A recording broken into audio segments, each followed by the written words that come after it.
whatever this delusion is that you guys will ever be able to compete with me, let go of it. Salute, MobTube. How is everybody tonight? Sorry I'm late. So sorry. I was working hard on editing a video so I could get it uploaded to my overlay and play it for you guys, and you think it worked? No. I spent the last 45 minutes editing and re-editing and then trying to upload and trying again. No such luck. So, unfortunately, something important I wanted to talk about on this show probably won't get mentioned.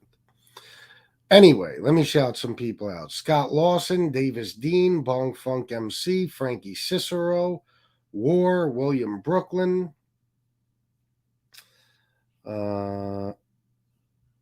Let me see here. Sometimes I got to double check to make sure I didn't shout out the same person twice. Bobby Berberian, great golfer. M. Soretti, Sean Landon Clark. Barry. Yeah, I was tardy. My apologies. Pasta Patate, Jason Mikesell, Richie B, Joe Root, Michelle N, Joey Dimes, Edward Everett, Pete the Killer, and Cellar Door. Only 56 people so far. It's not good, but it is what it is. If it was Tony Pizza, he would say, I'll take it, and he would move on with the show. So I guess I'll do the same. Let's see. The Sit Down a Crime History podcast. Hello, FBS. You should come to Moscow with me for the trial. Well, I got to tell you, Jeff, I heard you say that last night on the show, and I love you, bro, but you're out of your mind. They've already spoken about how it's going to be set up, how they think it'll be set up. There is literally more of a chance of us hitting the Powerball while being struck by lightning than there is of us getting into that courtroom. Otherwise, I'd be with you, bro. I swear to God, I would go there with you in a heartbeat, and we'd hang out and cover the trial. It would be amazing. But I just don't think there's even a possibility of getting close to it. It's going to be a zoo, a circus. Steve Cutler, what's up, bro? Met, how you doing? Autumn Fragrance. OC. Oh, I know. I just want to be there. Oh, well, maybe we'll talk about it then. Maybe I will. Why not? Anval 1986, will it be televised? Well, they say that there will be a couple of areas for cameras for the media, but not much room. And all the seating is already, pretty much reserved for, it's going to be, you know what I mean? The trial isn't scheduled yet, but they know already ahead of time that all the seating will be reserved for the families. You know what I mean? And, there's going to be a lot of lawyers, a lot of the courtroom is going to be packed. Let me see. Thank you for FBS for showing love on my show earlier. Oh, of course, bro. Absolutely. It was a great show. Russia, you don't want to get stuck over there. Nope, different Moscow. The Sit Down a Crime History podcast, $10. Thank you for showing love on my show earlier and for sending me that newspaper article. No problem. I just feel bad I didn't do it sooner. I was behind. You know what I mean? Because my ADD, of course, I wound up going and checking something else out for a few minutes. Then I went back. I was behind, and I heard you say, if FBS is still here, send me that article. So I was racing to get to it, looking through my phone, and luckily I got it to you in time. The trial's already in pre-production. That, of course. If I'm thinking of what you're thinking of, Pete the Killer, is an inside Howard Stern joke. That pre-production thing. Let's see what you say. I wonder if you meant it that way or not. Sean Landon Clark, only the top dogs of media are getting into that trial, but you can hang out around the insanity, and that would be cool to live stream from. I agree. And you know what? It might be in the summer or whatever. Fuck it. I'll go. FBS, I ask because I don't know. Is this guy in a cell by himself waiting? He has to be. I mean, we don't know for sure, but there's no doubt. They're not putting him with anybody else. Oh, man. You know how many people would like to be the guy to kill him, A lot. A hell of a lot. My bet is no trial, death penalty will be taken off the table in favor of life in the big house. It's possible. It's possible. But I'll tell you the truth. I think the trial is a big part of this for Brian Koberger. Honestly, I don't think he would miss it for the world. I think he's happier than he's ever been. He's finally, you got to remember, this dude is an outcast, a misfit. He never fit in with anyone. You know what I mean? He never got girls. He never had friends. You know what I'm saying? He tried to fit in different circles, and it didn't work out well for him. He's been everything from a rapper to a boxer, you know what I mean? to a criminology, student, major, whatever you want to say. All right. This guy is finally getting the attention he always felt like he deserved. And he loves it. He's the most talked about person in America right now, and he has been since he got arrested. This guy is not missing out on that trial. He don't give a fuck about the death penalty. My honest opinion is as soon as he gets sentenced and goes wherever he's going, it's all over. He's going to end it. You know what I mean? I honestly believe that. He's not going to, what is he going to spend the rest of his life? Him in prison? No fucking way. So my personal opinion is he's already got a plan. But who knows, Don? Who knows?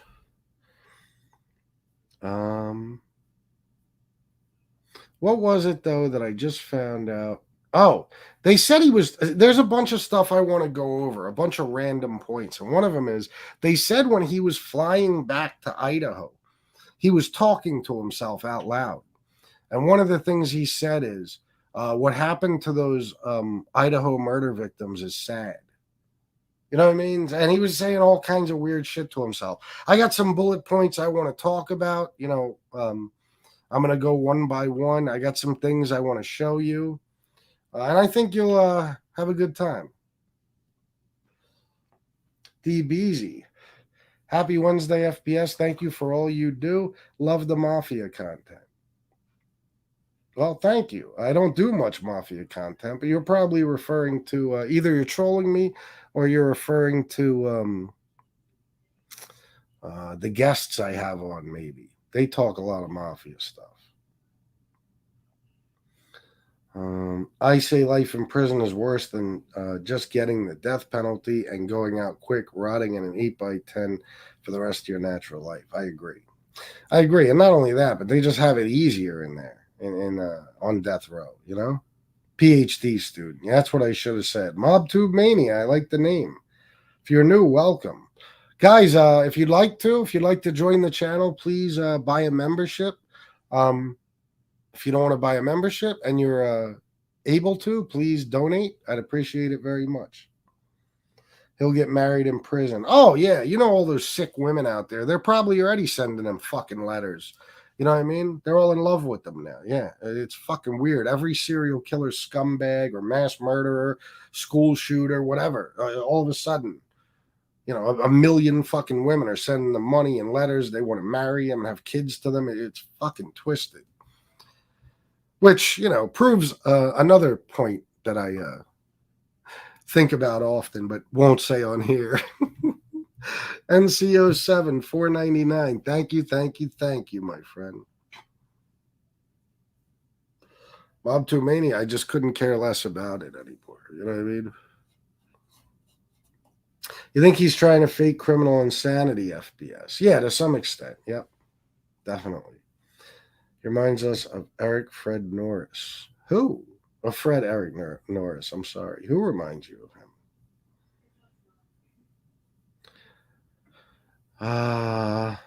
The Boston bomber had lots of admirers as well. Oh, they all do. So we got 121 people. It's moving very, very slow, but who knows? Maybe some people aren't into the Idaho murder stuff. I don't know. William Brooklyn, she's feeling a lot better, I'll say that, but she's not 100%. Does it piss anyone else off that they're accommodating his vegan lifestyle? Yes. It irritates the fuck out of me. You know what I mean? And I think if he was a different type of prisoner, they probably wouldn't do that. But then again, maybe for now they're trying to make him happy so that he'll give them information or maybe confess. I don't know. You know what I mean? I'm not sure. But I would say, I'll tell you what, I'll give you your fucking vegan diet when you confess and you tell us every detail. Then you'll get your vegan diet. Until then, steak for you. Okay? You don't want to eat it? Fucking starve.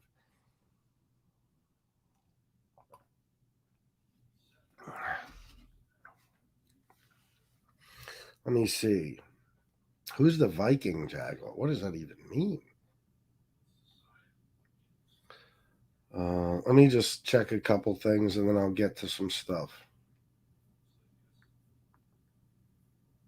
Where's Anthony and Howie? I don't know. Anthony hasn't been around, and Howie, I don't know. I have this feeling Howie thinks I'm pissed off at him or something, so he's not coming around. I don't know. I have no idea. I just been busy as a motherfucker lately, so I haven't really talked to anyone. Gunsmoke, that's about it. Because I'm feeling better now, so I'm up and at 'em. You know what I mean? I'm doing my thing. But Anthony, I don't know. I don't know. Maybe he's taking a break from it all. Has he been on Lefty's show? I don't know. Motive is the big question. Well, KT, here's the thing.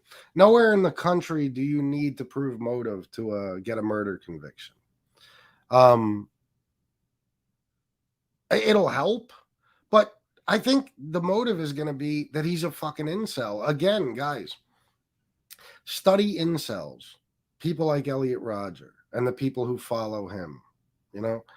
Even going back to Dylan Klebold and Eric Harris, I believe they were incels. I believe the Virginia Tech shooter was an incel. You know what I mean? Nicholas Cruz, the Parkland shooter, was definitely an incel. Adam Lanza, I mean, there's all types of shit going on with him. And there's the one in Canada that killed 10 people with a van and then paid homage to Elliot Rodger. You know what I'm saying? Their only motive is you're a beautiful woman and I can't have you, so I'm going to kill you. That's it. I wouldn't doubt if Maddie and Xana met him at some point, whether it was in that restaurant, the Mad Greek, or whatever, at a party. Who knows? Could have been in that very house. We don't know. And he probably hit on them. And they turned him down, and it pissed him off, and he didn't let it go. Let me see if I have this capability yet. Otherwise, I'm just going to play you the audio since we're talking about this. All right, let's try this now. You ready? This is her responding to questions about this date she had. Recognize him immediately, and my heart just sank because I couldn't believe that I was face to face with this guy. I was kind of afraid to say no, so I just let him come in with me. He kept trying to tickle me, and I would ask him to stop, or I'd say, "What are you doing?" And he would be like, I'm not tickling you," and he would get very serious. I proceeded to pretend to throw up in the bathroom, hoping that it would gross him out and he would leave. Did it work? Yeah. He had messaged me on Tinder and said that he was leaving and that he had a good time and that he would message me later. And then about an hour later, he messaged me and he said that I had good birthing hips, and I just never messaged him back after that. Okay. Now listen, I'm not trying to be a dick here, but I showed you a picture of her, right? She turned him down. Okay. She turned him down. So how the fuck do you think he feels about girls that look like Maddie and Xana and Kaylee? Oh my God. Are you kidding me? I mean, if this is the best he could do, yeah, he was probably real angry. Real angry. And he couldn't even do that well, by the way, because she fucking had to fake being sick. If anything she's saying is the truth. She had to fake throwing up in the bathroom to get rid of him. But I do believe he would say something like, "You have good birthing hips," because he is a sick bastard. There's no doubt about it. I guarantee he's a sexual degenerate. I guarantee it. But according to Papa Rogers, he couldn't get it up. And let me remind you, he is Papa Rogers. That's Brian Koberger. So I heard today the theory, and I believe this to be true. The theory that I did not believe at first that Brian Koberger sent that fucking food, that DoorDash delivery, to that house himself. But now I do. Somebody brought up, I can't remember who I was listening to today, but he said, what if Brian Koberger used a burner phone or something, ordered that food? Now, let me backtrack. The reason I didn't believe that theory is because Xana took the food. I'm like, why would you take the fucking food? But then again, if it's paid for, just throw it away, whatever. I mean, why not, really? So the theory is, did Brian use a burner or something to order that fucking food? Just to, for two reasons. For one, so he could sit there and watch the DoorDash guy, what door he goes to, all that shit. Make sure people are awake if he wanted them awake, or if he wanted them asleep, he would know the answer to that. And on top of it, he causes confusion, because they say DoorDash guy came at 4 a.m. Brian Koberger came at 4:04 a.m. Okay, so the DoorDash guy comes at 4 a.m. and all of a sudden 4 people are dead within 20 minutes. The DoorDash guy is going to be the first suspect. You know what I'm saying? And this guy was not smart. Brian Koberger, I take back everything I said about this guy in the beginning. And never confuse education with intelligence. Look at Lee. This guy went to some of the finest online technical universities, or whatever the fuck they are. Of course, I'm being sarcastic. And he's a blithering idiot. You know what I mean? I told you my theory on higher learning. You know what I mean? This guy was a fucking moron. Let's go over everything he did wrong.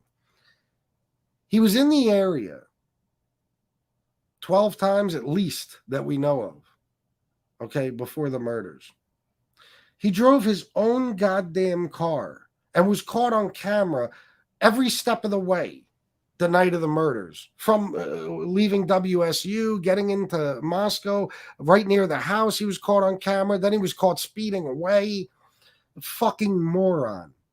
Okay, dummy. Dylan says he was wearing a mask that only covered his mouth and nose. That means he went to kill 4 people wearing nothing but a goddamn COVID mask. She saw his bushy eyebrows because he wasn't wearing a fucking ski mask like anybody who was about to commit that crime would wear. You know what I'm saying? Like, what else?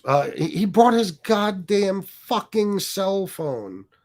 Do you realize if he left his cell phone at home, you automatically have an alibi? Now, it doesn't mean it'll stick, because they'll say, well, you just left your cell phone at home. But he took it with him so that it's pinging in the direction of Moscow. Then it goes off suddenly. And when does it go back on? About 20 minutes after the murders were committed. And where do they find it pinging? On the way back to WSU. I mean, do you believe this shit? Forget the sheath. That might have been deliberate. I don't know. But either way, even if he might have thought he wiped it clean if it was deliberate. If it wasn't deliberate, he's a fuck up who didn't have the sheath to the murder weapon on his belt, had it in his hand like a dummy. So if it was an accident, he's the dumbest motherfucker on the planet. If he did it deliberately, he did it thinking that all the DNA was wiped clean from it, and no, it wasn't, and it led right to him. He was following them on social media for everyone to see. Also stupid. Then he was coming on Reddit and all these different online forums and talking about the murders. And yes, they took his fucking computers. Guys, I will bet you $1 million. Okay? And I don't have $1 million. I'd have to give you $1 a week for 1 million weeks. But whatever. I'll try to pay it off. I'll bet you $1 million that they're going to find all this stuff on his computer because he wasn't smart about that either. See, when you think you're so intelligent that you can't possibly get caught at something, that you can get away with it, no matter what, you don't take these precautions. I guarantee when they raided that apartment and got that computer, it had everything they need on it.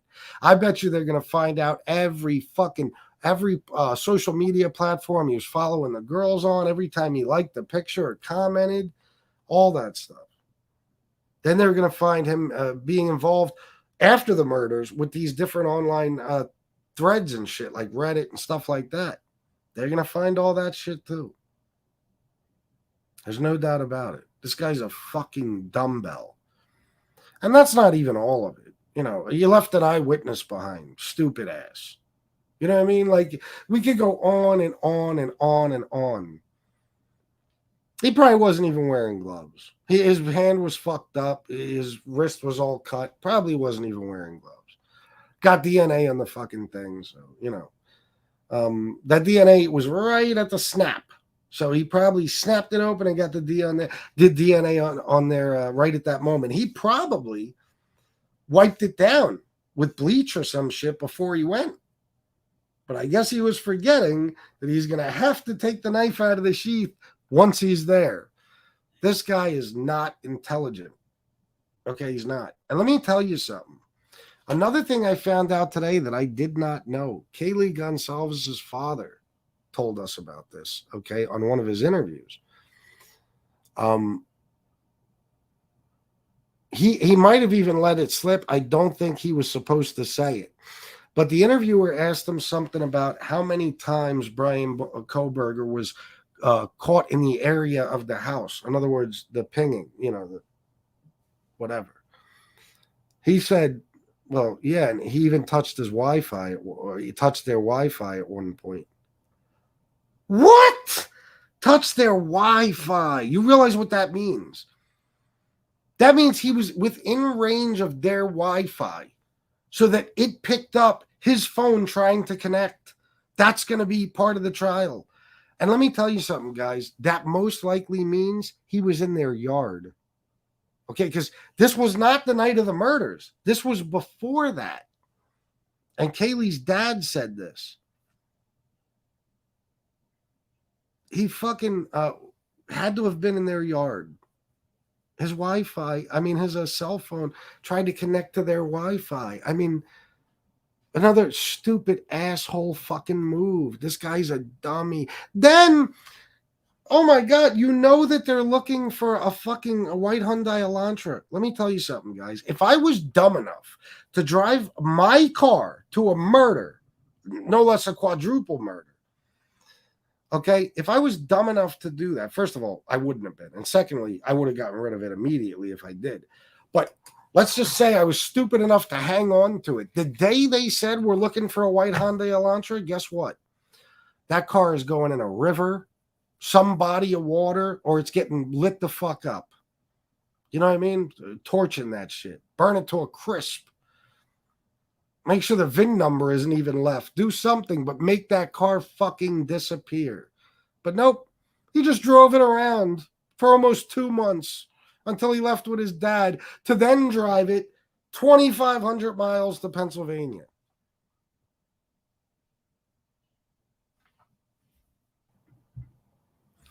All right, check this out, guys.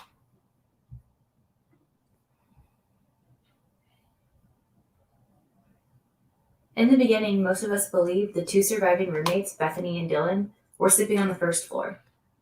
Since then, we've learned Dylan was sleeping here on the second floor, along with Xana and Ethan, located here. Kaylee and Madison were located here on the third floor. The dog was located on the third floor, and the room by itself. Let's move around and see through the walls, into the kitchen, to the back slider, and take a look at the time frames. At 4:04 a.m., the suspect can be seen trying to park his car. At 4:09, approximately 5 minutes later, he enters the house through the back slider. At 4:18, he leaves the house after committing the crimes. At 4:20, he's caught on camera driving away at a high rate of speed. All of this only took 9 minutes. Let's watch what that looks like. The suspect enters through the back sliding door. He pauses at the stairs to look around to make sure no one's up. He then turns and goes upstairs. The first bedroom he stops at and opens the door. He sees no one there. He continues to the next bedroom. That's where the dog was. Here we know what happens. Downstairs, Dylan is sleeping. The noise from upstairs wakes her up. She thinks it's Kaylee playing with her dog. She gets up and goes to the door and looks out. She sees nothing there. The suspect then continues down the stairs about 3 minutes later. Passes Dylan's room. He then heads to Xana's room. Down the hallway. Outside, there's a security camera picking up some whimpering, cries, and a thud at 4:17. We've learned that Xana was found on the floor, which might explain the thud. Dylan again hears something and looks outside her door. She sees the suspect. He walks right past her and leaves. Dana Kennedy is a senior reporter for the New York. Crazy shit, right? What a fucking animation. So guys, apparently they're experts in this. So if you need any animation work done, I would go over to Milo and Lily Van Adventures. Definitely. But you know what? Drop them a comment or something on this video and tell them thank you. You know, they did a hell of a job there. Let's see.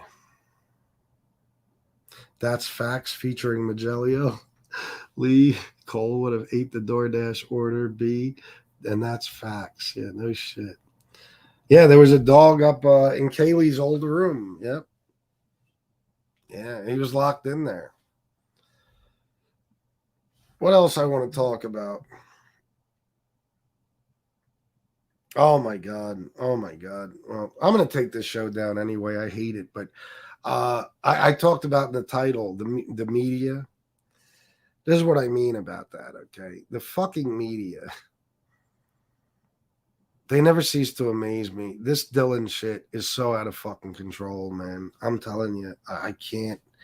It pisses me off because I know goddamn well if it was a different type of girl or if it was a guy, they would be crucifying him, okay?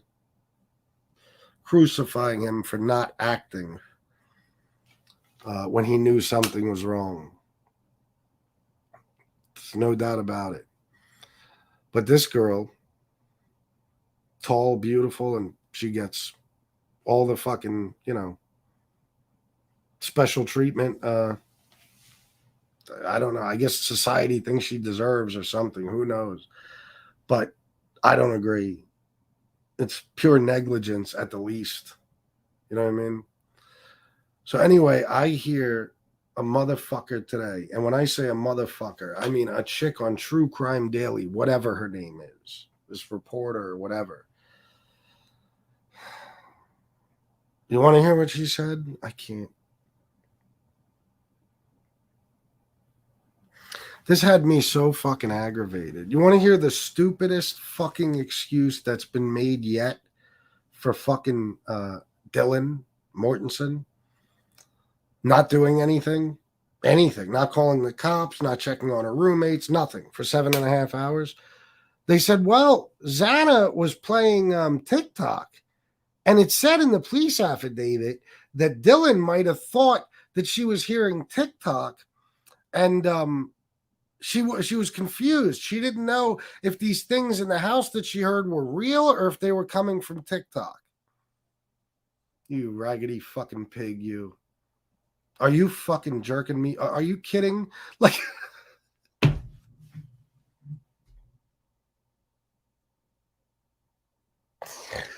this can't be real. First of all, you lying bitch. It does not say that in the affidavit. It said that Xana was watching TikTok, I believe. But it didn't say that Dylan thought the sounds were coming from TikTok. Guys, you just saw the fucking layout of the house. Do you understand that fucking Xana's room is probably 25, 30 feet from Dylan's room? Where do people watch TikTok? On their fucking phone. On their phone. That's where I watch TikTok. You really think Dylan heard TikTok Over in Xana's room? From her room? Get the fuck out of here, bitch. I wanted to snap. I couldn't believe it. No, the affidavit didn't say that, you lying fuck. And that's number one. Number two, what is that? Some new excuse you pulled out of your ass? I mean, the bitch said she opened the door 3 times. Why? Because she was hearing TikTok? No. Because she knew something was wrong. 3 times. And how is that an excuse when the 3rd time she saw a motherfucker right in front of her? What did she think? She was hallucinating TikTok?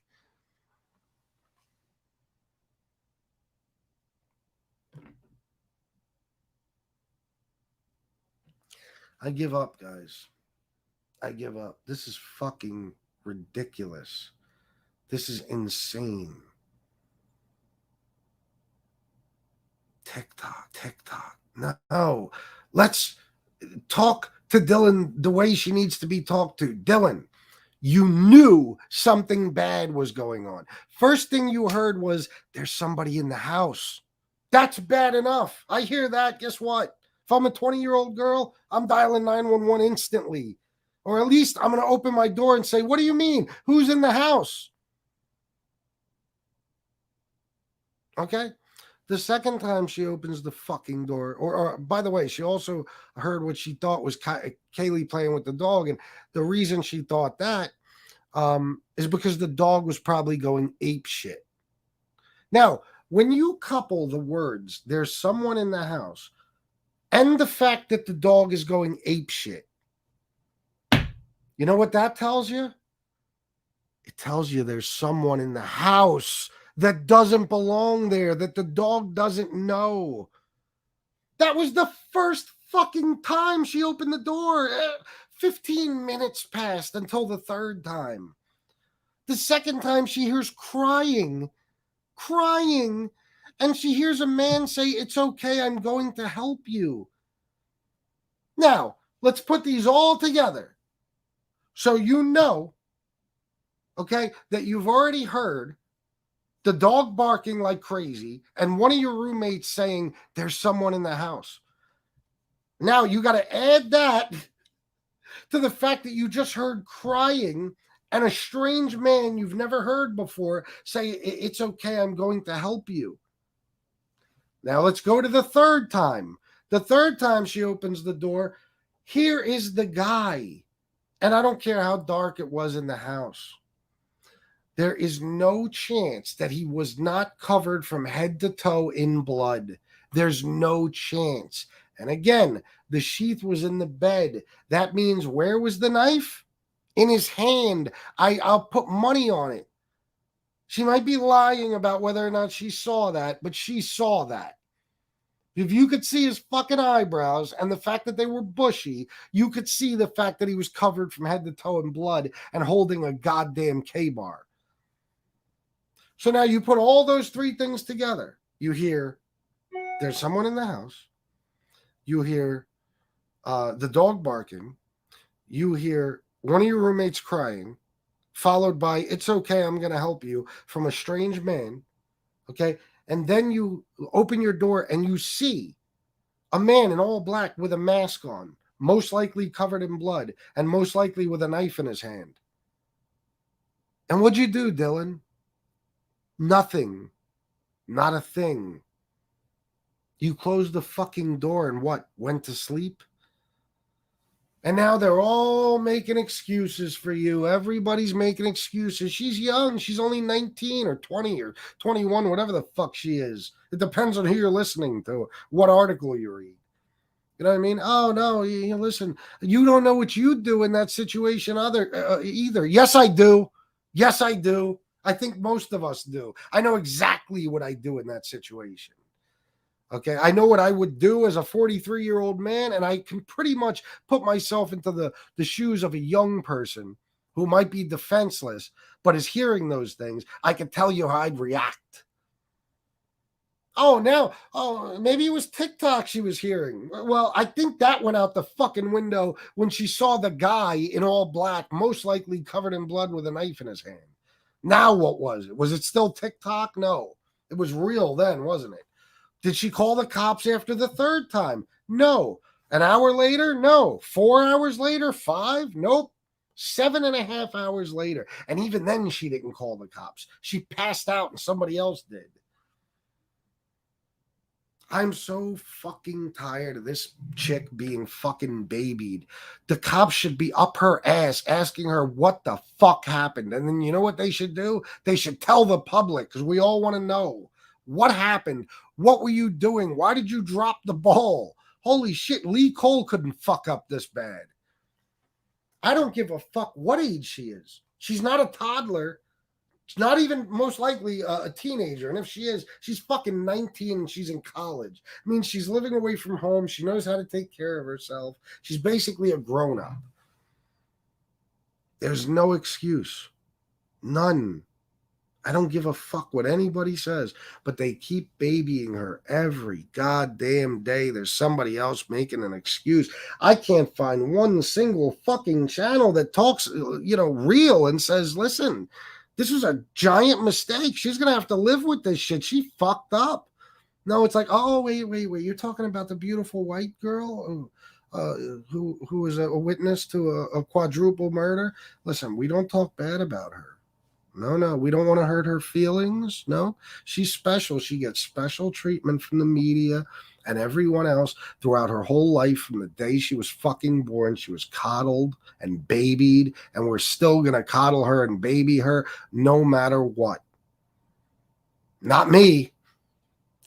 Not me. No fucking way. I'm disgusted with her. Disgusted. And then what's she been doing since? Starbucks, going for runs, tattoos. You know what I mean?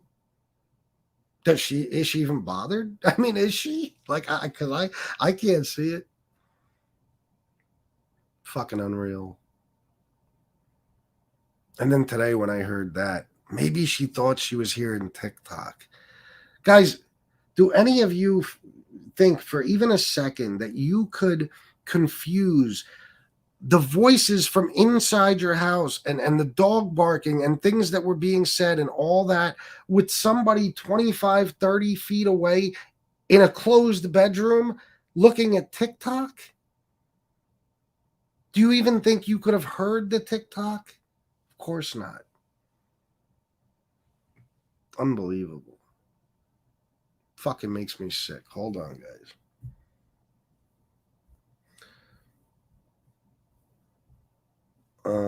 Should have used the stolen car. Using his own car was the mistake, of course. Or even, a rental probably wouldn't be a good idea, but something, do something. I mean, Jesus. How about park your fucking car a half a mile away somewhere and walk? For real. It's a college town. You're a white boy. They're not going to think anything about you walking in the middle of the night. Walk. Do something, but not what you did, jackass. But thank you for fucking it up, because now we know who you are. Remember the Parkland High School on-campus police officer? He was torn apart by everyone for not intervening. And he should have been. He fucking deserves it. That cocksucker was a goddamn coward, period. He was a fucking coward. And he could have saved lives, but he was scared like a little bitch. So he deserved every little bit of abuse he got. And I don't even think it should be over yet. Violent quadruple murder, shrieking screams are confused with TikTok. Right. Yeah, exactly. This is on True Crime Daily. This bitch said this. I said, oh my God. What are they going to do next? I'm just waiting for the day the governor of Idaho comes out and pins a medal to Dylan's chest. You know what I mean? And says, great work. Well, great work doing what? Just being you. Just being tall and beautiful. Great fucking job. You get an award. We're going to give you a check once a month until you're 30. Just because you were in that house and did nothing. Bitch. I can't help it, guys. I'm so fucking irritated. I can't stand stupid shit. Stupid fucking people who have every ability to stop a horrible tragedy from happening, but their head's in the clouds, or they're drunk, or they're high, or they just don't give a fuck. What is she worried? She's going to get busted underage drinking? I'm sorry, honey. You might get a fine as opposed to 4 people getting butchered to fucking death. Selfish. Don't worry about what's going to happen to you. Worry about what's happening to everyone else. Yeah, and I know I'm smoking a lot. Leave me alone.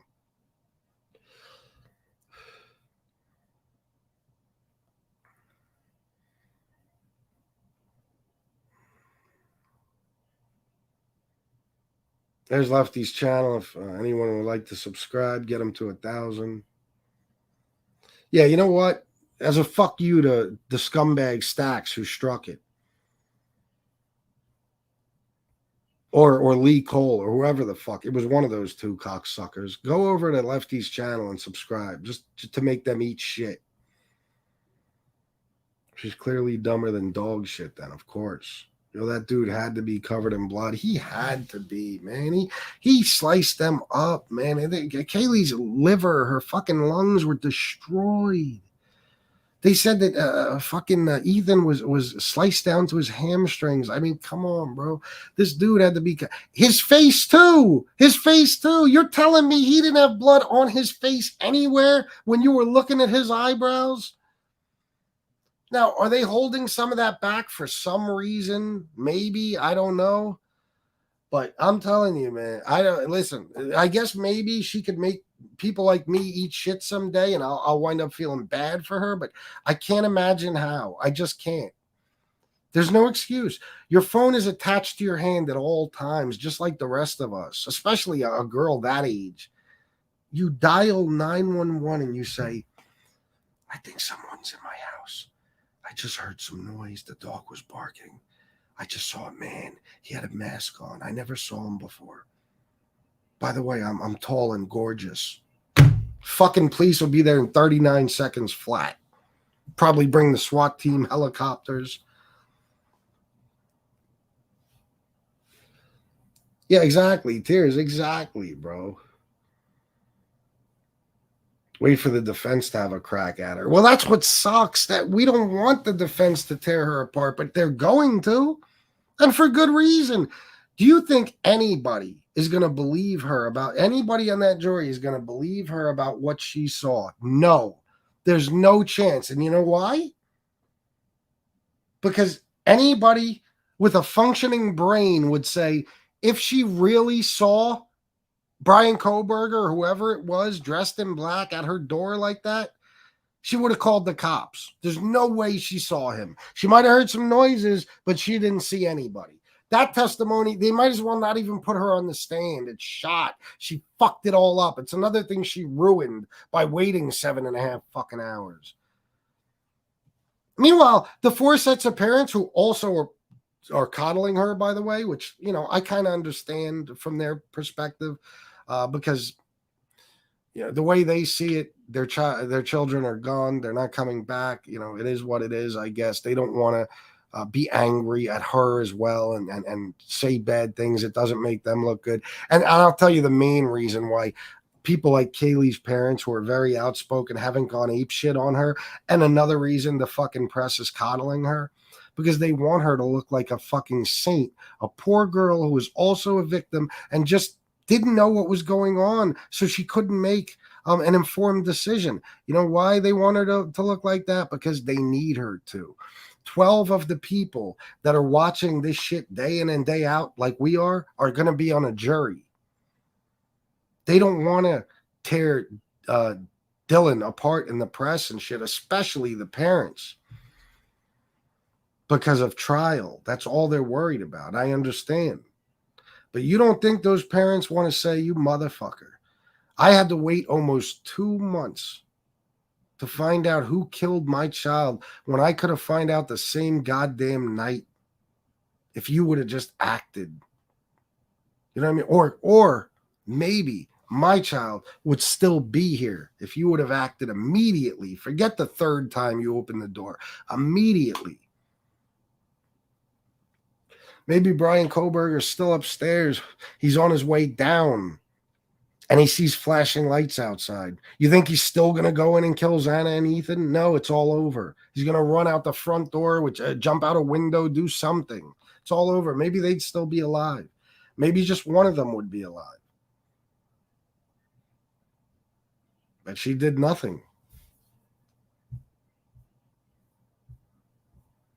I don't know that to be true, MobTube Mania. If she was a fat Irish guy who looked like Sloth from Goonies, she'd be in trouble. You ain't kidding. FBS, you're a street guy. We can't understand these spoiled college kids who know nothing of such things. I know, bro. I know. And maybe that's just it, that there's no possible way for me to really see it through her eyes. But I don't know, man. I just feel like most people would have acted. And if I find out that bitch, well, I shouldn't say the girl Bethany, I have no reason to call her a bitch. I'm just on a roll here. If I find out she also knew they were in the house, which, let's face it, if you were in that house or even in the vicinity of it, you knew something terrible was happening. But once that comes out, oh my God, I'm going to go fucking ham. I swear to God. It's going to be a very interesting show that night. She acts like the DNA was using their time and money trying to plant H on her brothers. I would never, Antonino. I was just asking her where she was going. I want to spend time with her tonight. I was afraid she was going up to bed to go to sleep. The Parkland cop was a cop paid to protect. A female cop would get destroyed too, in my opinion. In that case, yeah, probably. Yeah. She not only didn't call in the morning, she called her friends before calling the cops. I know. And if you fainted, there's only one reason she would have fainted, unless she was just fucked up from the night before or something. And I doubt that she was that fucking wasted. You know what I'm saying? She would have never woke up probably if she was that wasted. I don't mean ever. I mean through the sounds and stuff.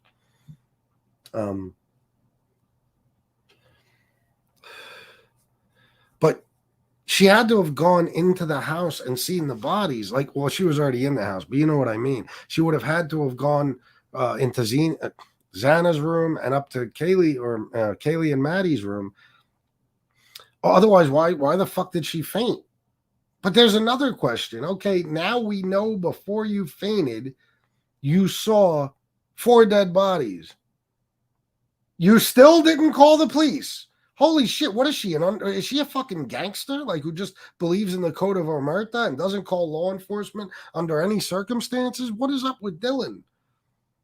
Dylan is a G, apparently. Holy shit. Political correctness, coddling to demonstrate a liberal disposition. Oh, of course, bro. It's all the fucking media now. Well, almost. Fucking insane.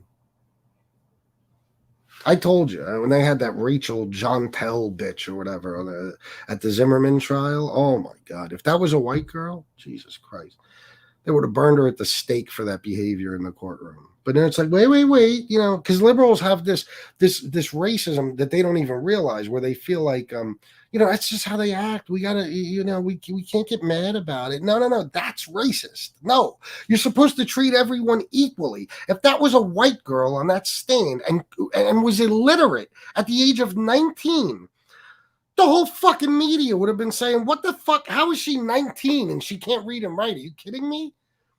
And then all those little, oh no, I ain't coming back here tomorrow. All that shit she was doing on the stand. Imagine if a white girl was doing that. They would have went berserk. The only reason she was let off the hook is because, I don't know, I guess the liberal media doesn't hold black people to the same standard as white people. You got to make excuses for them at all times. No, we're all created equal, right? I mean, what the fuck is going on? But again, that's what I talk about when I say liberal undercover racism. It's like you're fighting against racism, but at the same time, you're being racist. The fuck is going on? You know what I mean? The only explanation I could think of is he spoke with her and scared the crap out of her, maybe threatened her and her family. Maybe. First thing I do is teach them to call 911 at any sign of trouble. Oh, yeah, I saw you said you have 3 daughters. Of course, you got to. No murders in Moscow in 7 years. This was a community not used to such insanity. This wouldn't happen in the hood the same way street kids would have handled it differently. No, I know. You're right about that. Just now thinking Ellie may keep it quiet, but maybe fuckboy told Dylan, stay in your room, shut your phone off, and give it to me or I will kill you too. That's possible. Then I will eat shit and I'll say, damn, was I wrong? And I'll be deleting a bunch of videos. But I would think, like, she's being, even though she's being coddled by a lot of people, she's being criticized by a lot as well. They just don't happen to be people on major networks. People like me, there is some. You know what I mean? And there's people that are asking questions. There's a lot of angry people in America, very pissed off at her. So to some extent, she is being treated pretty badly. It's just not in the spotlight. So you don't think she's gotten death threats sent to her and terrible phone calls? I'm sure of it. Why would the police put her through that if there was a good excuse? I know there's a gag order, but you don't think the judge would approve that? Like, wait a minute. Let's make it clear to the public that Dylan's a victim. If not, I'll tell you what, she should fucking sue them. Sue their asses off. Because if they're keeping information that would inform us all that Dylan really was another victim and had no choice but to stay in her room or didn't have a phone and had no way to call the police because he took it from her, something like that, they need to release that shit. They really fucking do, man, because people are getting pissed off and rightfully so, because what we've been told so far is not enough. It's not okay. It's not. It's just my opinion. If she takes the stand, it's defense's only shot at poking holes in the prosecution. Oh, without a doubt. Well, they have some other shots too, but I will say this. Let me read this first, though. My man Casey Robinson was nice enough to make a very big donation, $25. Rather than a participation trophy for trying, they should also have an accountability hearing for negligence. Human lives were lost. Well said, Casey, and I agree. And thank you so much for the $25, bro. Sean Landon Clark, I'm a spoiled college kid. I would have called the fucking cops or took him out if I had a weapon close to me. No excuse. It's subhuman behavior, what she did. Yeah. What was I just going to say, guys? I was going to get into something. Let me think. I should have never let myself get distracted. Oh, I don't think, remember the other night we were talking and me and Nadu were like, there's a lot of stuff they could shoot holes through. A lot of stuff is going to go wrong. You know, the defense is going to eat up the prosecution on all this shit. This guy's going to wind up getting off or something. No. I don't believe so anymore. No, if this motherfucker doesn't get convicted just on what we know about so far, the whole American justice system should be trashed and they have to start over. Because let's just go over some things. You got the DNA on the knife sheath. Now, that by itself could probably be, at least there could be reasonable doubt put in the jury's mind. You know what I mean? Oh, I was at a knife show. I touched a K-bar in a case just like that once. Or, oh, I had a knife like that, but it got stolen from my apartment. Or I lost it when I was taking a walk in the woods, whatever. But, you know, and even the car stuff. The car, we don't know for sure 100% that was Brian Kohberger, although we kind of do. I mean, the phone pinging matches up with the path of the car that's seen on all those cameras. You know what I mean? But sure, any of these things they could absolutely, the defense could shoot holes through. But when you put them all together, now this is already a rock solid fucking case. Think about it. You have this guy. We know for a fact that he's been following them on social media. I saw it with my own goddamn eyes. Okay. It was definitely his account and he was definitely following them. His sisters were following him and everything. It was his account. Okay. We know that. We know that the dude has some sort of obsession with serial killers and murderers and stuff like that. He may have even had communication with TK, but even if he didn't, he studied them. Okay, we know that. We know that this is a guy who fits the incel profile perfectly, 100%. Right? We know that he had been at least in their area 12 times before the murders. And I know I'm going to leave some stuff out here, but I'm going to do my best. Okay, then we know that a very short time after those 12 visits to that area, his car is seen on camera heading towards a house where there's about to be a quadruple murder. Then there is a quadruple murder. And let me not leave out, his phone is turned off on the way to Moscow, Idaho, and turned back on right after the murders on the way back to WSU. Okay? So he goes in, he kills 4 people. We know that at least one witness says she saw him and can ID him, picked him out of a lineup, most likely. A photo lineup, but a lineup. Okay? One eyewitness. She's going to count to some extent, even though I think they'll destroy her. The jury's still going to know that one person at least said they saw him and gave a description long before this guy was caught. Okay? We know that the car on those videos is a white Hyundai Elantra. We know he drives a white Hyundai Elantra. There's the sheath with the fucking DNA on it. Right? The DNA matches back to at least his father. And in a way that, like the way the DNA matched, it was like a paternal thing. What it told them is that the person whose DNA, and I say this because let me explain, I'm not doing a good job of this. They took the DNA from the sheath and they ran it through 23andMe or some horse shit like that. They got some familial match. Then after they found out about Pennsylvania, after he got there, they took some trash and they tested the DNA from the trash against the DNA from the sheath. And that told them that basically within a 99.9999999% chance, this guy, his father, matches the DNA sample. You know what I mean? Did I say that right?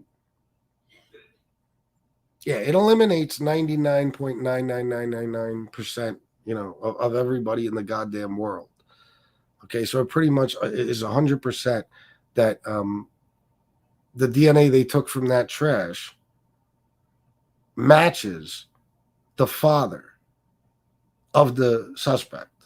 Okay, I probably just fucked that all up. I don't know. I'll just cut that part out. Let me start over. They got the DNA on the sheath, and they were able to match it to DNA from the trash at the Pennsylvania house. And they were able to come up with the conclusion that that DNA belonged to the father of Brian Kohberger. There you go. That's better. So they have that. I mean, what else do you fucking need at this point? And like I said, they got his computer. They're going to fucking have some sort of forensic specialist to go through all that shit. And they're going to find out that he's been stalking these girls, not just in person, but online too. They're going to see, I guarantee you, that those Reddit posts and the inside looking guy and Papa Rogers on Facebook and all that was without a doubt Brian Kohberger making those posts. And then you have proof that he knew all the victims of the murders before anyone else did. All right, there's that. I mean, but just the stuff we know to be a fact right now is enough. If we have even the slightest bit of reason within that jury, and logic at work within that jury, he's convicted. That's it. Will there be reasonable doubt? Sure, but reasonable doubt doesn't always cause a loss at trial for the prosecution. Not always. There's been a lot of cases where there's always some type of reasonable doubt. It's whether the jury sees it as reasonable doubt. If the jury hears all this evidence, it says, okay, this motherfucker's guilty. It's not going to matter if at the end of the trial they say, but wait, the defense says, wait, it could have been so-and-so, or it could have been one of the people in the house, or Dylan or Bethany, or it could have been, it's not going to matter. You know what I mean? They're going to say, yeah, maybe it could have been, but it was him, right? It was this guy. And they're going to convict him. That's it. I guarantee it. You know what I mean? There's already enough. And trust me, guys, I bet my life on it that we don't have 1% of all the evidence they've gathered. I don't give cops much credit when it comes to police work because most cops don't do any. Most cops have informants and shit like that that give them all the answers. But these guys kicked ass. I ain't gonna front. I mean, these guys knocked it out of the fucking park. That affidavit was beautiful. And just what's in there is already, like I said, in my mind enough. But there's gonna be so much more. There's going to be so much more. There could be witnesses that come forward and say, yes, I saw him in contact with Maddie or Xana before, or both. Or I saw him around that house lurking. I even saw him in the house once. He walked in at a party. Nobody knew who he was. You never know what type of shit's going to pop up. What type of other cell phone evidence they're going to get, or how many other cameras his car might have wound up being caught on that we don't even know about yet. Maybe they have a video somewhere of him getting into that car and then they can track the car. You know what I mean? It's like there's going to be a lot. There's going to be a lot. Maybe Dylan saw a whole lot more than she said in that affidavit. You know what I mean? Maybe Bethany saw a lot of shit that we don't know about yet. You never know. There could be a lot of things. There could be audio footage. There could be video footage we don't even know about. But I now, after today, everything additional that I saw, you know, in addition to that fucking affidavit, I believe 100% this motherfucker's cooked. He's cooked. No chance. You ain't winning this, bro. You ain't winning this shit. You're the only goddamn suspect. And every single thing fits together like a fucking puzzle. Without a doubt. Guys, 189 people. Please, if you can, find it in your hearts to donate to FBS. I'd appreciate it very, very much. I think this is pretty entertaining so far. And at least 187 people are being entertained by it. So if you can, please throw some money at your boy FBS. Let me see something. The bigotry of low expectations, bro. Well said. Yes, exactly. They have that, you know, liberals have that. The standard is set so much lower because you got to make excuses for them. Whatever. Oh, they don't speak well. It's all right. It's just, you know, that's how they're raised. But their behavior, this or that. Oh, no. It's okay. Listen, that's just how they are. That's how they act. That's how they act. Oh, but she can't read or write. Well, that's not her fault. She probably grew up in an inner city with very bad schools. And, you know, there's always an excuse. Nah, you can't do that. That's as racist as anything else you could say about them. It just is. You know what I mean? Because you're not treating them like equals. You know, you're treating... it's like how a perfectly fit adult, you know, in shape, built, you know, physically fit adult would treat a person who's a quadriplegic. You know what I mean? You baby them, you don't expect much from them. You know, how could you?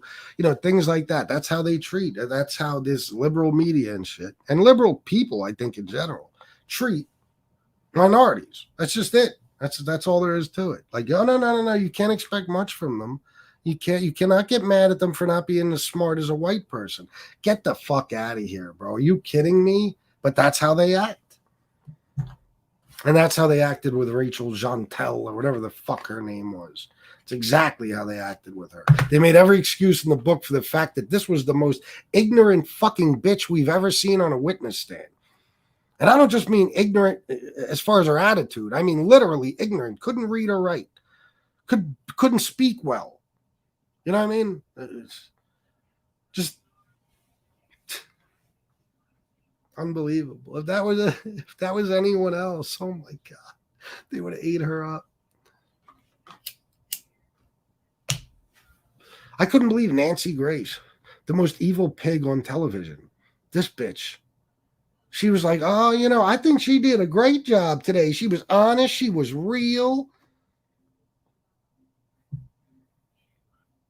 Dylan is apparently a lot more gangster than a lot of people that are on SlobTube. Then again, who isn't? You know, I fucking hate Nancy Grace with a passion. I would enjoy watching her get. Oh, whoa, we can't say all that. Shit. One friend said he was a heroin addict for years, got clean and finished school. Believe it or not, there's more friends now. There's another dude, a guy. The first one was a girl. This guy came out in the last couple of days. He's got cornrowed hair and shit. He's white dude, but I don't know. He said, yeah, I know he did heroin because I did it with him. He said, I'm 7 years clean. He said he talked about one night where Brian got in a fight with his parents because they needed the car to go, or something happened to his car and they needed to go get shit and they couldn't. Yeah, he got real detailed. Never use a white car to commit a crime. You want a dark color car for the cover of night. Help also may have had for the cover of night help. Also may have had the seats covered with plastic. Elantra low cost usually have cloth seats, hopefully. Yeah. But there's something in that car. Yeah, he most likely had it in plastic. But that's what I said a while ago when somebody said, wouldn't there be blood all over his car? Not if you put plastic down. And he's not smart, but I would hope he's at least that smart. Otherwise, the cops would have seen when they pulled him over. At least the driver's seat would have been soaked in blood stains. You know what I mean? Covered. So I'm sure he put plastic down, but he still had to touch the wheel, the gear shift. Blood doesn't go away that easy. It doesn't. She literally fucks people's lives up with biased opinions. Yeah, she does. She tortures people. A man committed suicide because of her. And he hadn't even done anything wrong. But she was accusing him. And she had already convicted him with the public. And what did he do? He killed himself. You know what I mean? That should have been it for her. She should have been blacklisted and blackballed and never to be seen on fucking television ever again. But no. See, let me tell you something. You could be popular for being hated just as easily as you could be popular for being liked or loved. And people fucking hate her. And unfortunately, even the people that hate her still watch. Not me. The only time I catch that pig is if I watch that guy Aikenmel, which I rarely do. I don't get much from his show, but that's all he does. That's it, literally. He plays Nancy Grace videos and he talks every now and then. That's all he does. So I don't watch him too much. Sean Landon Clark, $10. I love the Dylan discussion. Her situation is more interesting than the crime. It's so baffling. Yeah, I know. I hear you. Thank you, Sean Landon Clark, for the $10. What was I going to say? Oh, there was one thing Mel played today. He played Nancy Grace. She was at the house, I guess, yesterday. She went live from the house. And she said what I had said in the beginning when I saw pictures of the house. You could see, I mean, these girls, and I'm not victim blaming, but it's that generation. These girls took no precautions. Not only was the door left unlocked 4 minutes, I mean, the one girl got a DoorDash and left the door unlocked. I mean, I'm not, like I said, I'm not trying to blame. They're dead, they're gone. God rest their souls, or whatever you guys say, okay? But, may they rest in peace, I should say. But they had no curtains on any of the windows. Any window in that fucking house you could look right through. And they showed this particular vantage point. Looking at the house from behind, you could see right into the rooms. I mean, there was no curtains, no blinds, no nothing. Even the sliding glass door had a curtain, but it was always pushed back. You know what I mean? Imagine 5 girls that look like those 5 girls, and they always got their fucking blinds or curtains. Well, they're not even on. They're just open windows, basically. You could see right through. I mean, it was a fucking disaster waiting to happen. I don't care what town it's in. Listen, I tell... let me just say this. This is my advice to other parents and stuff. If you have a daughter, and your daughter is walking around dressed, barely dressed, she is doing the equivalent of walking around with a briefcase filled with $100 bills and daring people to come take it from her. You get my point?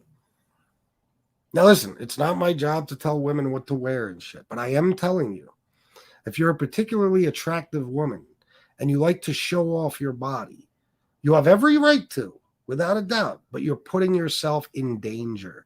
It's the same reason. You ever count a large sum of money in public?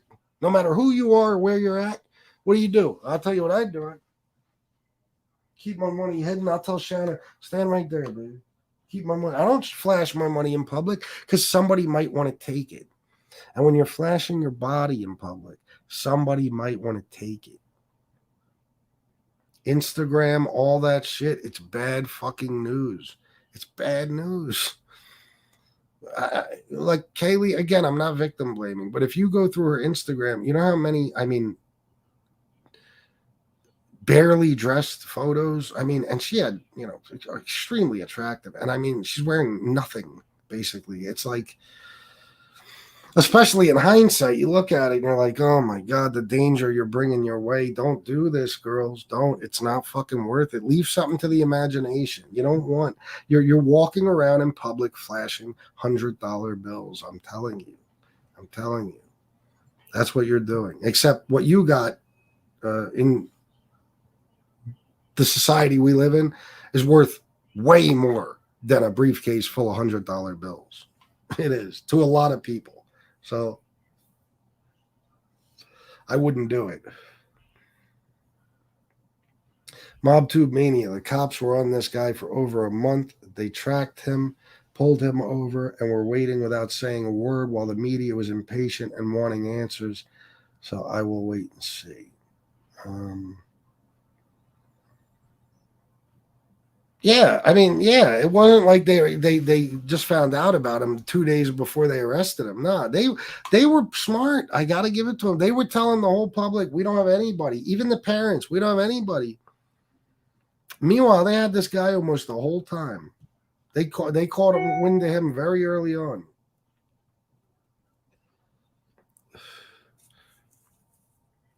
Very early on. Frankie DeChico, $4.99. I really hope we get to see Dylan's phone, her texts, and calls from 4 a.m. until police were called. Will be really interesting. Me too.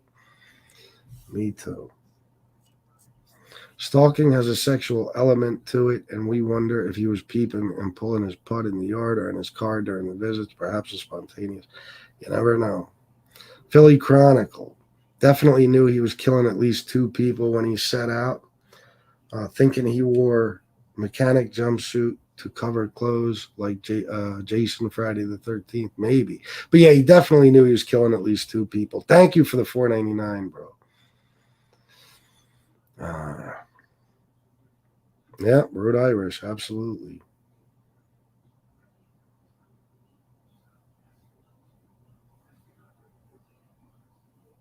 Clincher is going to be matching the IP and MAC address of his computer against the Reddit online profile of his alternate alias when he was talking about elements of the murder before his arrest. Yeah, but this guy was so sloppy. I wouldn't doubt if this guy didn't even have a fucking VPN or anything. Mini560, how are you?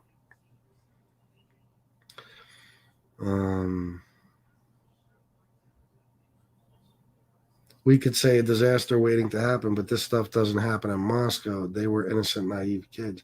Oh, I agree, bro. That's why I said I'm not victim blaming. I'm saying it as a whole, to everyone in general. And this proves, and listen, this isn't the first thing that's proven. There's been all kinds of true crime cases. Some of the biggest true crime cases, you always hear the same thing. The stuff like that don't happen around here. Yes, it does. It just hasn't happened yet. You're not safe no matter where you are. The suburbs and the sticks and the fucking cities, they all have the same amount of lunatics. I guarantee it. Pound for pound. They do. It's just a matter of who's going to get victimized and when. So I hate when I hear that. That stuff doesn't happen here. Listen, there's a first time for every fucking thing. You never feel that safe in any community ever. Never. It's not smart. And let's face it, MobTube Mania.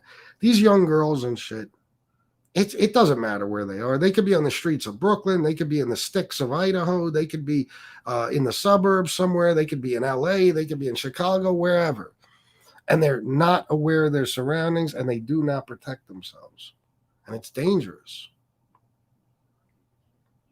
It's dangerous. They got their faces in their phones all the time, like most of us do. And like I said, they're flashing something that a lot of people see as very valuable, and it's a bad idea. Thank you, Chris Capello. Yes, Shawland and Clark, well said. No one has the right to victimize you, but don't give them the fuel to do it either. Nope.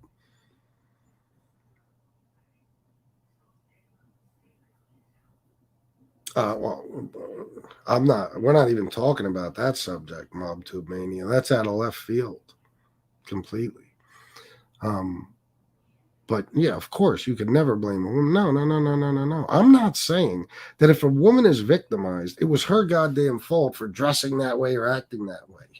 I'm saying that dressing that way and acting a certain way makes people want to victimize you. Do you understand?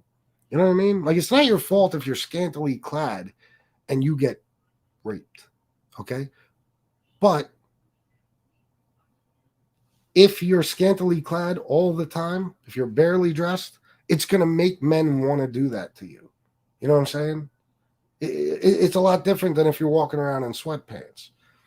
So no, there's never an excuse. Bro, you don't even know how I feel about that subject. Trust me. I never blame a woman in a million years for that happening to her. I'm just saying, there's things you could do. You know what I mean? Things you could do. Preemptive strikes, so to speak, you know what I mean? To protect yourself, keep yourself safe. That's all. I would tell my daughter, listen, well, I wouldn't even talk to her about the subject, but if I was talking to another a dad who had a daughter and giving him advice, I'd be like, you know what, tell her if she wants to dress like that around her boyfriend or husband. You know what I mean? Or if you're going to a particular event or something, but all the time. Listen, you know how many women have stalkers? It's fucking scary, man. A lot of women. I wouldn't doubt if every super beautiful woman on social media has some motherfucker who's obsessed with her. Obsessed. And obsession is dangerous, man. But then again, listen, I would never tell a woman to, not do what you want to do just because somebody might want to hurt you. You can't live your life like that either. You can't live your life constantly protecting yourself and not doing what you want to do because some fucking lunatic might want to come after you. So I don't know. I guess there's a thin line, but who am I to say? I'm not a woman. You know what I mean? I don't even have the right to speak about it, really. But I am a man with a daughter, and I'll tell you the advice I gave her, and it's what I just told you. You know what I mean? Not everybody has their own right to do whatever they want. Yeah. It's a sad subject, man, especially the R word, because that crime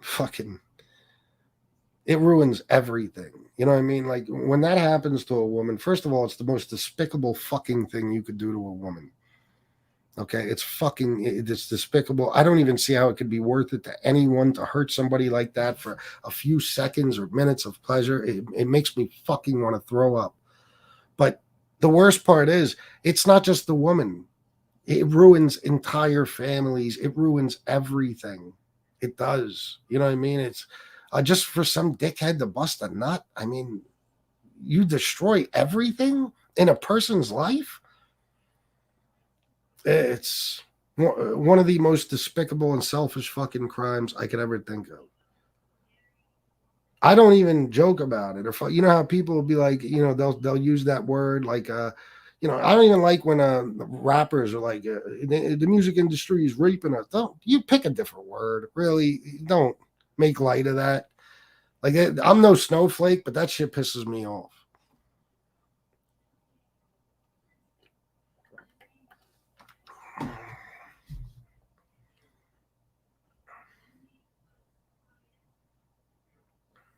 It can only happen to kids in Idaho. The Idahoans I know all hunt and shoot guns. I don't know what you mean by that. The Good Vibes neon light was on, so he was briefly illuminated as he walked by it.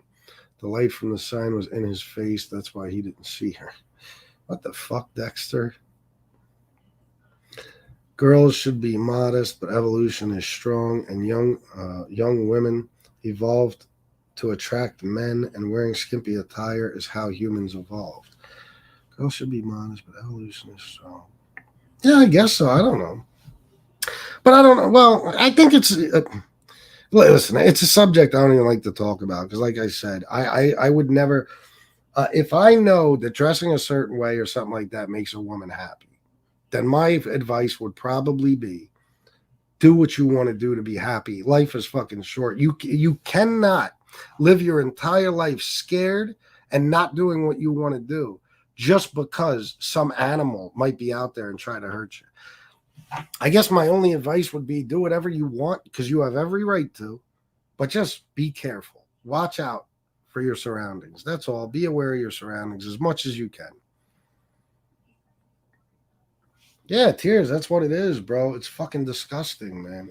I can't even understand it. I don't know. You know what? Let's get off the subject. You have no idea how strongly I feel about it. Let me see if there's anything else with this 191 people. It would be awesome if 11 of you donated simultaneously right now.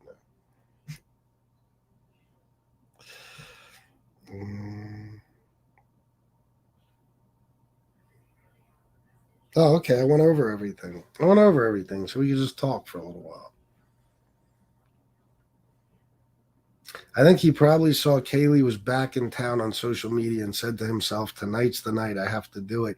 She definitely told him to get the fuck away from her at one time out in a bar. Philly Chronicle, I since the beginning, I kind of thought the same thing. I don't really believe. The new theory is that this was about Xana and Maddie. And I think that's the theory simply because they both worked at the Mad Greek, and he, I guess, frequented there or some shit. But I don't think so. I think it was Kaylee and Maddie for a couple of reasons. They were inseparable. They were always out together. If you saw one, you saw the other. Number two, Kaylee's father has said on several occasions that Kaylee got the worst of it, the most severe and brutal attack. There's got to be a reason for that. If you're there for Maddie and Xana, what are you going to go extra hard on fucking Kaylee? No, of course not. It would be them that you really do the most damage to. I think so too. I think he saw that she was back for a couple of days and he didn't want to miss the opportunity. Which is scary because it makes you think that maybe if she wasn't there, none of it would have happened. But I think it still would have. I just think that he wanted Kaylee. That's my opinion. For a lot of reasons, I think Kaylee was his main target. And I think Xana and Ethan, I'll be honest with you, I don't think they were ever part of the plan. I think maybe he saw Xana get that DoorDash order and said, oh shit, there's two other people in the house, or at least, one other person in the house, had no idea about Ethan, decided he has to kill her too. Or this is what I truly, truly believe. I was telling Gunsmoke this earlier. I think she was in, not necessarily the kitchen, because she would have had to pass him to run away when he was coming down the stairs, but I think there's that whole living room area between the steps and where Dylan's room is and all that, and Xana and Ethan's room. There's a whole living room area there. I think Xana might have been in there and ran straight into him, like saw him coming down the stairs, and then went running into the room. And maybe that's why he said, it's okay, I'm going to help you, and then attacked her. He's probably trying to calm her down. You know what I mean? And Ethan might have been asleep. But Xana was definitely awake. There's no question about it. No question.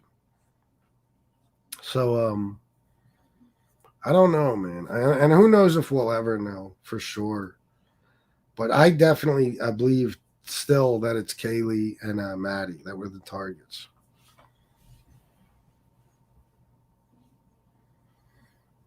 Oh yeah, definitely. And that one, that I never believed. You know what I mean? I know better than that. I know classy ladies that happen to dress, you know, barely with not much clothing. They just want to show off their body, and they have every right to. They look good. You know what I mean? Um, but yeah, it is dickheads. You see, that's incels the perfect word. It's always these fucking losers who think they can get any girl or don't think they can get any girl. You know what I mean? It's and that's the ones that are whistling at girls in the street, saying shit to them, you know, trying to touch them, nasty shit like that. Leave women the fuck alone. Let them go about their day. If they're interested in you, they'll let you know. I've never been that type of person. You know what I mean? I've never been that type of person. But yeah, it's misinterpreted as being promiscuous because some people have that belief that if you dress that way, you must be a whore. No, fuck no. Listen, everybody does it. You know what I mean? Guys do. Guys, how many guys have you seen that are ripped and shit that they can't keep a shirt on in the summer? They want that shirt off. They want you to see how ripped they are. You know what I mean? I had a guy in my neighborhood once. This motherfucker would leave the house without a shirt and come home without a shirt. You know what I mean? It was like, what the fuck? What stores are even allowing you in there? Where are you going? You just driving around shirtless? I don't know. Everybody wants to do it when they're proud of their bodies. I don't blame girls for doing it. I fear for them. I get scared for them. I worry about them. You know what I mean? Guys, I was DJing in Harrisburg once in downtown at this place called Mars Lounge. And I was leaving and I had to park by the Capitol, right? The state capitol, because there was no parking left on 2nd Street or South Street. So I had to park in a pretty dark, you know, desolate area in the city, which is you never want to park in a place like that when you're going to be going back to your car late at night. But, you know, for a man, it's a hell of a lot different. So I parked back there. And when I got off work that night, I probably left the club at 2:15. I saw this woman look like a goddamn supermodel, short skirt, heels, and all that shit. And I see her walking through the fucking alley to her car, which is again, right near mine in a dark, desolate area. And I'm like, oh my God. Who the fuck would even let her walk to her car? Like, there's no man that said, oh, I'll walk with you. Even, you know, you ain't got to take me home and not. I'll just walk you to the car. That's it. Like this, Jesus, you know what I mean? Like, holy shit. It just worries you about, you don't want to see somebody get hurt.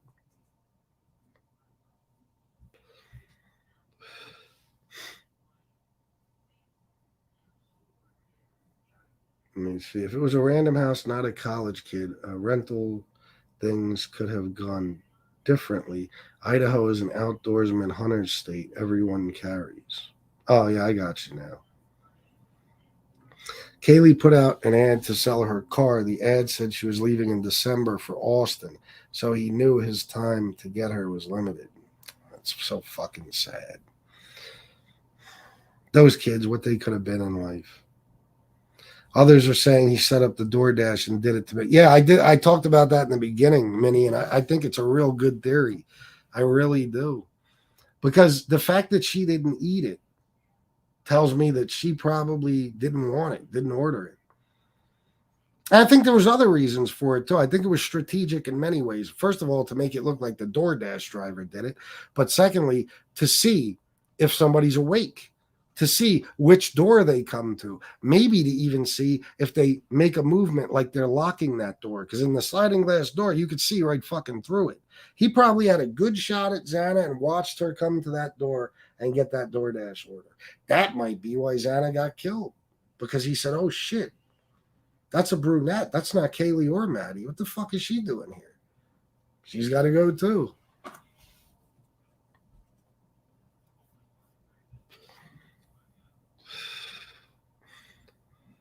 Xana maybe came back to the kitchen to eat her DoorDash and bumped into him as he was coming downstairs. Yeah, it's very possible. And she took off. And he chased her into the room, which is why she was found on the floor and not in the bed. I don't think she was in that bedroom. I just have a feeling she wasn't. I have a feeling that she saw him and probably screamed and ran to where Ethan was, which would be the bedroom. Nah, we ain't playing that in NYC. My daughter, blonde hair, blue eyes, built like a linebacker. She will actually body slam a guy. No, oh no, mini fight. No. I'm talking about on their social media. On their social media. They had a lot of pictures like that. But no, the night at the grub truck, I can't understand what the fuck Kaylee was wearing. I looked through some of their pictures and I'm like, are the fat clothes in style? Like they were wearing some of the weirdest shit. In some of their pictures, they're wearing Doc Martens, but a lot of them are wearing these high-waisted mom jeans that are like real big at the bottom, and they make you look like you're 3 times the size you are. I mean, Kaylee was very well built, but the night at the grub truck, when I first saw her, I was like, she's big, bro. She's huge. I really thought so. Then I saw other pictures. I'm like, why would you deliberately wear clothes that make you look fat? But a lot of them were doing it.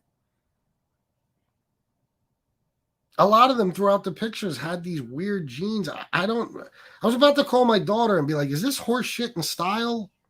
My God, that's the total opposite of dressing scantily clad. That's like dressing, I don't know. Like you're trying to throw people off. Like I'm not hot at all. I'm fucking gigantic. You don't want nothing to do with me. I think, he followed them on social media. He knew exactly what they looked like. Yeah, it came in her name. Yeah. It's had Xana. You see the picture of it sitting on the fucking counter. Marlboro Menthol 100, Steve. Yeah, he did, Mob 2 Mania. It's in style. I've been seeing this look lately. Oh, God.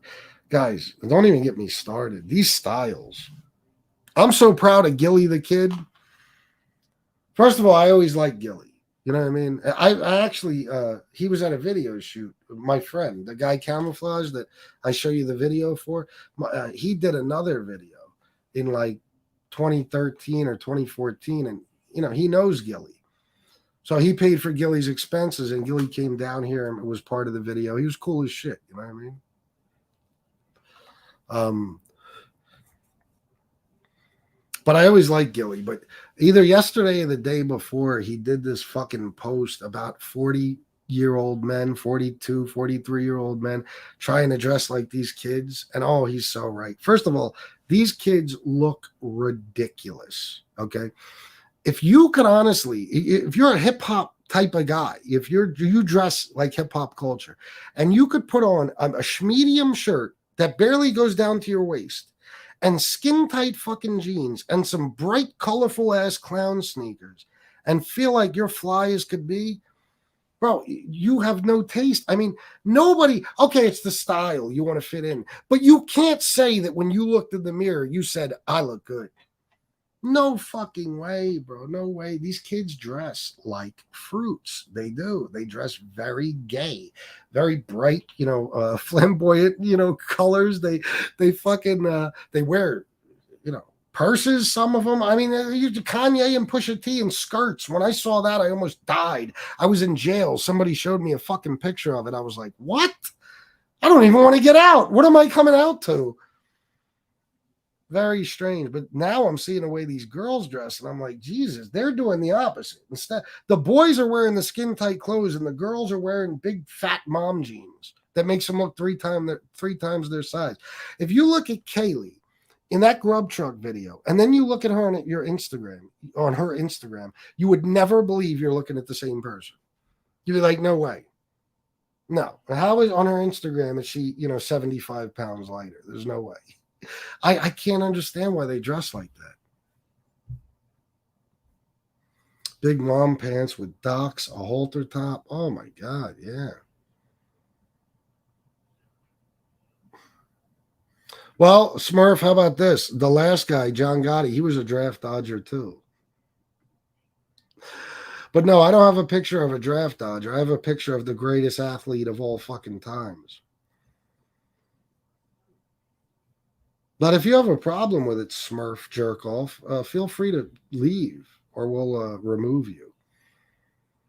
He followed them for months. He knew them well. Even Dylan, that picture, that famous picture of them all together, Dylan is wearing this big oversized sweatshirt and these like long, super long jeans with like airwalks or something. And I'm like, I don't get it. I don't know. White teens wear shorts to show, shorts to make their butts look flat, especially in the trans community. Really? You know, Tekashi. You ever see that video of Tekashi sitting on that colorful Lambo and he's got all the fake money? He's got like $1.5 million in fake money. Look at what he's wearing. This guy, if you have never seen it, he's wearing white Crocs. Okay, first of all, if you wear Crocs, and this goes to you, Nikki Blade, too, you have zero taste in clothing, period. Anybody who wears Crocs, I don't care if you're a girl, a guy, there's no excuse. They're the ugliest things in the history of the world. It makes no fucking sense. Unless you're in Switzerland or something, don't wear Crocs. But especially if you're a goddamn man. And now this is big in hip-hop culture. Nikki Blade wears Crocs. What the fuck? You're like 50-something years old. You're wearing Crocs?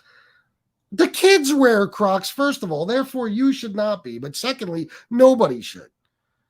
He's got white Crocs on, Tekashi 6ix9ine, with long black socks, like tube socks. They go up to like his fucking knee, okay?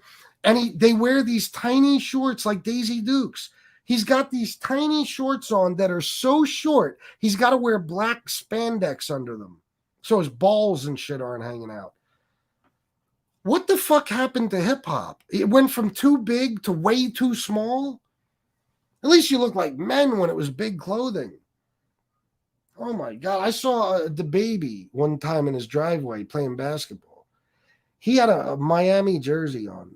And I swear to God, his shorts were so short that it looked like he was wearing a jersey, just a jersey. You could not see his shorts.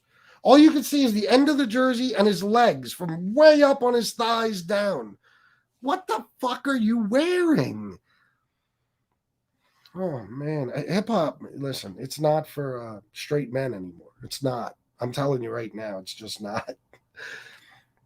I think they will have to tear that house down. Can't rent that out to anybody else ever again. Like the house that guy in Cleveland held girls hostage, and they tore it down. Yeah, they have to. They have to.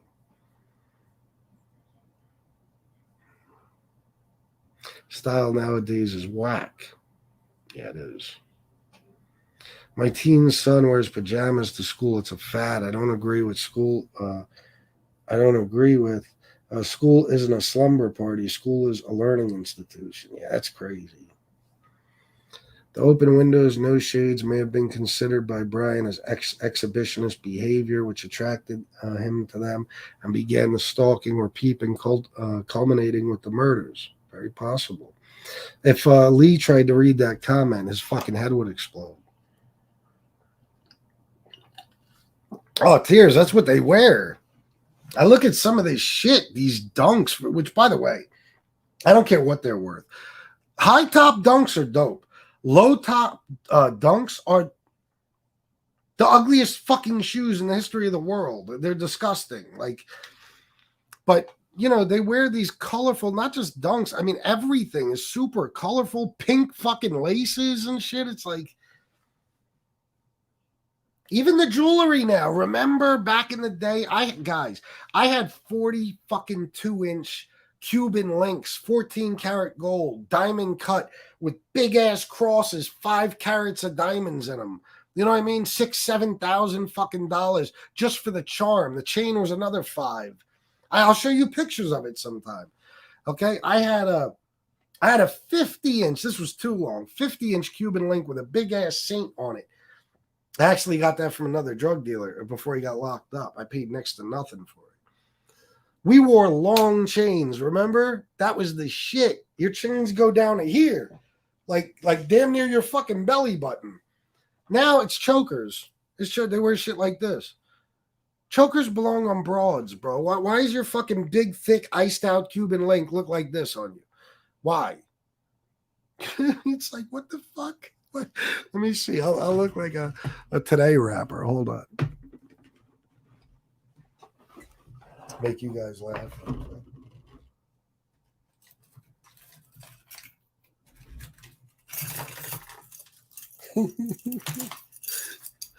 Motherfuckers are like this. Any rapper you see today, the Baby, Tekashi, you're like this. How the fuck is that comfortable, bro? Like, can you fuck breathe? And you got another one. Choking. Like, bro, it doesn't look good. It doesn't anything. What are you doing? It's gotta hurt, kinda. It's gotta be like, they're not even tight enough. Them motherfuckers have their shit like this. Like, this is so fucking gay. Like, what the fuck?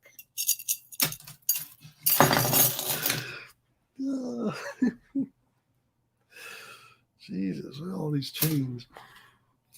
Remember parachute pants from the 80s? Oh, of course, bro.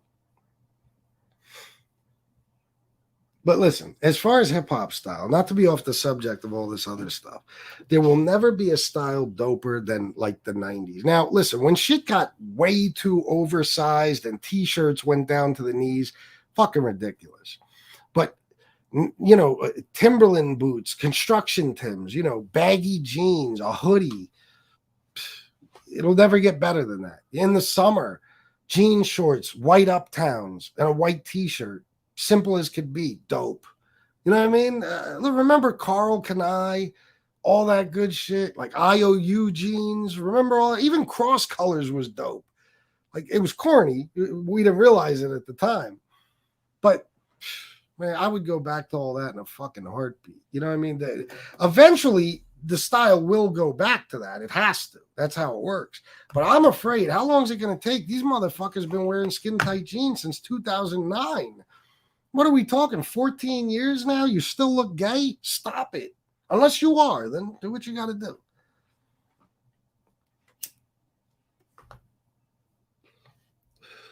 FBS, you're killing me right now. Pajamas and Crocs is what high school kids are wearing. It's so fucking stupid looking. It's not meant to be gotten if you're old. Yeah, listen, they can make fun of me wearing Polo Association all day. I know how shit should fit. I know how shit should match. I know, you know what I mean? I don't care if I'm wearing a $3 Walmart shirt. If it don't look good, I'm not walking out of the house with it. But these guys will wear a $1,000 pair of the ugliest fucking jeans you've ever seen in your life. Ever. With a schmedium t-shirt that goes above their boxer line. So their whole ass is just hanging the fuck out. Like, the fuck? You can't sag skinny jeans, guys. You're supposed to sag baggy jeans. All right, let me stop.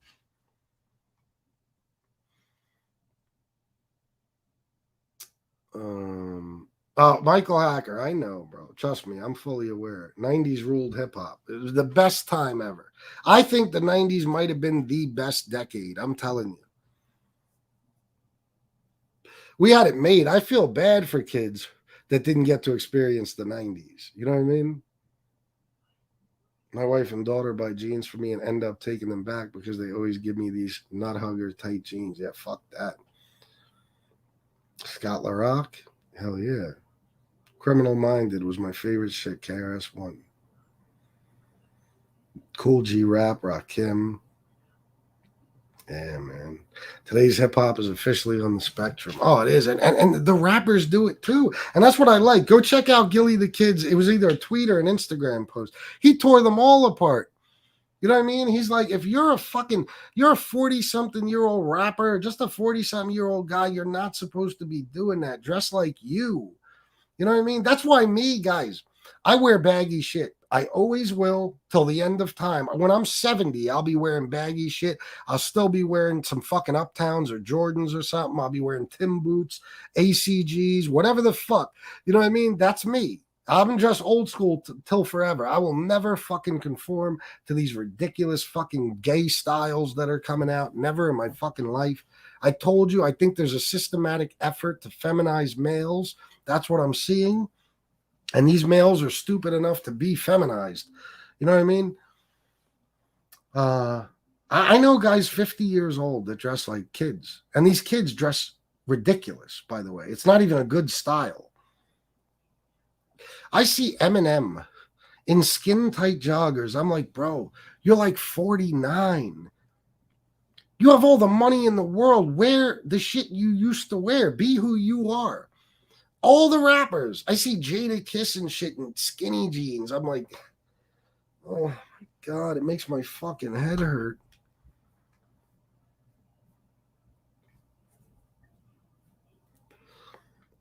Remember Levi's silver tabs? They were the shit. They fit just right.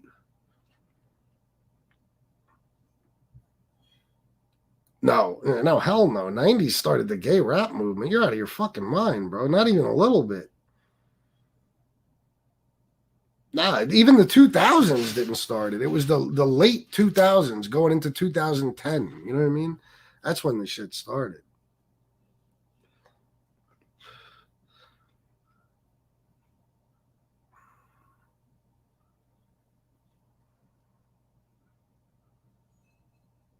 Oh, yeah, of course, bro. I miss it. Africa Bambaataa and the Soul Sonic Force, bro. Planet Rock till this day. I can listen to that shit on loop for 2 days straight. I love it.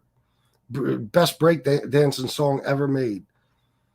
You know, I was listening to the other day, Strafe, Set It Off. Set it off on the left, y'all. Oh, I love that shit. Yeah, I know, Pete the Killer. I know. Like, what do you do? Like, if you get in a fight with one of these guys wearing skinny jeans and a schmedium t-shirt, do you punch him? Or do you just, like, slap him? Like, eh. And he'll be like, oh! You know, what do? You push him over? Do you even fight him? Because it's like fighting a chick.